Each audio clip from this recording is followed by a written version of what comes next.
జగన్మోహన్ రెడ్డి అనే వ్యక్తి ఒక్కసారి ఆంధ్రప్రదేశ్ రాష్ట్రానికి ముఖ్యమంత్రి అయితే భారతదేశంలో ఉన్న మిగతా 28 రాష్ట్రాల్లో కూడా ఒక భయాందోళనకి తెరలేపాడు జగన్మోహన్ రెడ్డి. ఎలా అంటే జగన్మోహన్ రెడ్డి లాంటి ఒక రాజకీయ ఉగ్రవాది రాష్ట్రానికి ముఖ్యమంత్రి అయితే రాష్ట్ర రాజధానులు ఏ రకంగా కూలిపోతాయి అంటానికి పర్ఫెక్ట్ ఎగ్జాంపుల్గా జగన్మోహన్ రెడ్డి నిలిచాడు.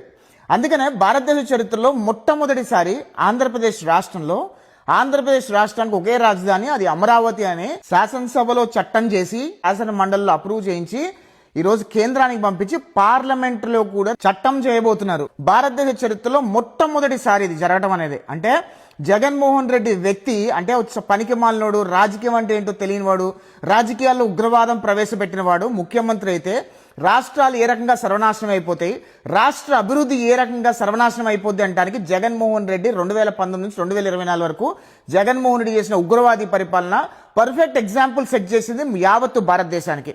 ఈరోజు ఆంధ్రప్రదేశ్ రాష్ట్ర రాజధాని ఏంటో, వైఎస్ఆర్ కాంగ్రెస్ పార్టీ స్టాండ్ ఏంటో ఆంధ్రప్రదేశ్ రాష్ట్ర ప్రజలందరికీ చెప్పాల్సిన అవసరం ఉంది. ఈరోజు వైఎస్ఆర్ కాంగ్రెస్ పార్టీ ఆంధ్రప్రదేశ్ రాష్ట్రానికి అమరావతి అనేది రాజధానిగా ఒప్పుకుంటుందా ఒప్పుకోవట్లేదా అనే విషయం రాష్ట్ర వ్యాప్తంగా ఉన్న తెలుగు ప్రజలను చెప్పాల్సిన అవసరం ఉంది. ఈ రోజు వైఎస్ఆర్ కాంగ్రెస్ పార్టీలో కూడా దాదాపు జగన్మోహన్ రెడ్డి బంట్రోతులు తప్పితే మిగతా వాళ్ళందరికీ కూడా అమరావతి రాజధానిగా ఉండాలని కోరుకుంటున్నారు. కానీ జగన్మోహన్ రెడ్డి మాత్రమే అమరావతి రాజధానిగా ఉండకూడదు అని కోరుకుంటున్నాడు. ఎందుకంటే అమరావతి అభివృద్ధి జరిగితే ఆంధ్రప్రదేశ్ రాష్ట్రం అభివృద్ధి చెందుతుంది, ఆంధ్రప్రదేశ్ రాష్ట్రం అభివృద్ధి చెందితే జగన్మోహన్ రెడ్డి పప్పులు ఉడుకోవు. కాబట్టి ఈరోజు ఆంధ్రప్రదేశ్ రాష్ట్రం సర్వనాశనం అయిపోవాలని కోరుకునే వ్యక్తి జగన్మోహన్ రెడ్డి అనే విషయం దయచేసి ఆంధ్రప్రదేశ్ రాష్ట్ర ప్రజలను గమనించండి. మరీ ముఖ్యంగా జగన్మోహన్ రెడ్డి బంట్రోతులు అందరూ కూడా అమరావతి రాజధానిగా ఒప్పుకుంటున్నారా ఒప్పుకోవట్లేదా అనే విషయం యావత్తు ఆంధ్రప్రదేశ్ రాష్ట్ర ప్రజలు చెప్పాల్సిన అవసరం జగన్మోహన్ రెడ్డి మీద ఉంది.